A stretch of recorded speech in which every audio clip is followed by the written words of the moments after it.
Maintenant à Madame Rose Angèle Faye. Donc, comme j'ai dit tantôt, vous êtes une Lorraine maintenant d'adoption, vous vivez à Nancy, vous êtes sénégalaise d'origine.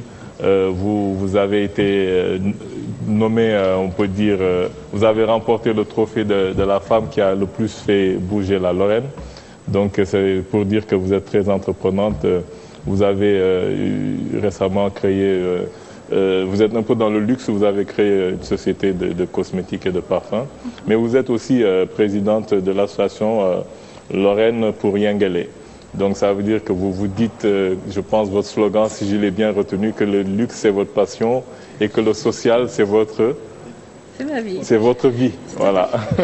Tout à fait, tout à fait. Donc je suis sénégalo-lorraine, comme me nomme la presse française. Donc je suis sénégalaise d'origine, mais lorraine d'adoption. Le Sénégal m'a vu naître, mais c'est la France qui a fait de moi une femme. Et effectivement, je ne suis pas là, certainement pas là pour ça ce soir. Je suis présidente de Fairouz Cosmétiques et Parfums, donc qui est implantée sur l'avenue Montaigne à Paris. Mais je suis aussi présidente de l'association Lorraine pour Yengele du Paris, comme ça. Vous ne savez pas où se trouve Yengele?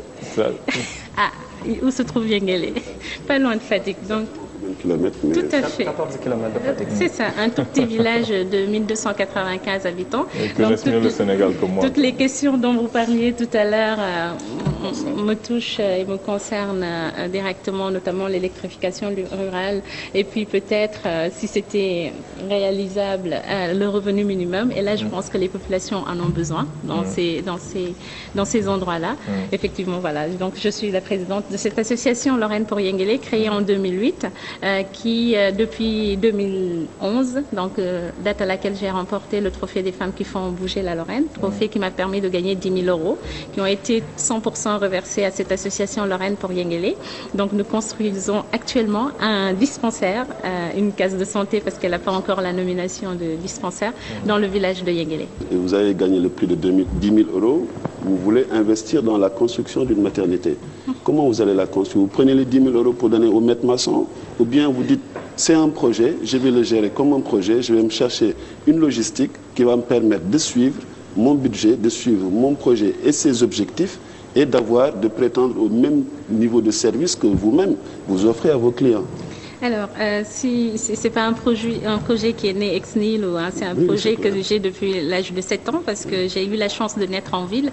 Donc, je suis née à Thiès et quand j'allais en vacances au village, je me rendais compte que la quasi-totalité des femmes qui accouchaient perdaient leurs enfants. Il y avait plein de mortalité, même au niveau de la population qui est beaucoup plus âgée. Donc, je me suis dit, un jour, quand je serai grande, je ne pensais pas que à l'époque, j'étais très jeune, donc je ne pensais pas aller faire mes études à l'étranger. Le sac de langue. Je ne pensais pas avoir tout ce qu'il fallait. Donc, je m'étais dit, je construirais au moins une case de santé pour pouvoir permettre à cette population-là d'accéder à un minimum de soins sur le plan sanitaire. Et quand je suis arrivée en France, quand j'ai eu la chance de partir après le bac à l'étranger, je me suis dit, là, il y a la possibilité de créer une association, d'aller voir des professionnels dans le domaine de la santé. J'ai beaucoup d'amis qui sont médecins et qui m'ont aussi aidé à construire ce projet.